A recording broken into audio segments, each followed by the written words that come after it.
ضمیر صدف میں کرن کا مقام، انوکھے انوکھے ٹھکانے تیرے۔ یہ شعر مشہور شاعر عبدالحمید ادم کا شعر ہے،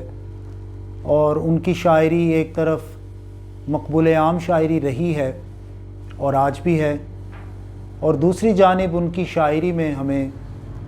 کلاسک اسالیب ملتے ہیں اور بہت سے نئے موضوعات ملتے ہیں۔ آج کے دور میں بھی ان کے بہت سے چاہنے والے موجود ہیں، جن میں سے ایک ہمارے دوست اسامہ جمشید صاحب ہیں۔ انہوں نے عبدالحمید ادم کے نام پر یہ ایک وجود قدا آباد کر رکھا ہے، جس کے اندر بہت سے شعراء، ادباء، افسانہ نگار، اساتذہ، وکلاء اور ترجمے سے وابستہ لوگ یہاں آتے ہیں، اور اس کے ساتھ ساتھ جو مختلف علوم و فنون سے تعلق رکھنے والے جیسے علماء کرام، اور اس میں بھی مختلف فقہ سے تعلق رکھنے والے، حدیث سے، تفسیر سے، عربی زبان و ادب سے، اور پاکستان میں موجود جو عرب حضرات ہیں،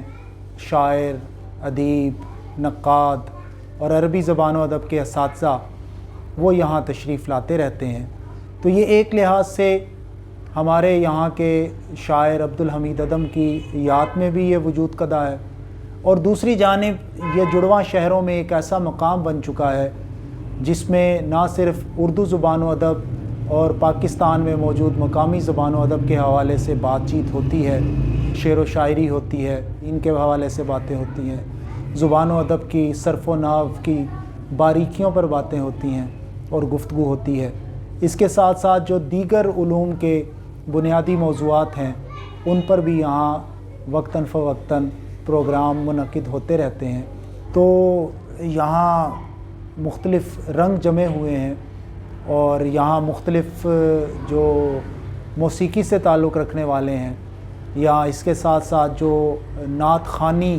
اور نعت گوئی والے ہیں، وہ بھی یہاں تشریف لاتے رہتے ہیں۔ جو دوست اسامہ بھائی کو جانتے ہیں وہ تو جانتے ہیں، جو نہیں جانتے ان کی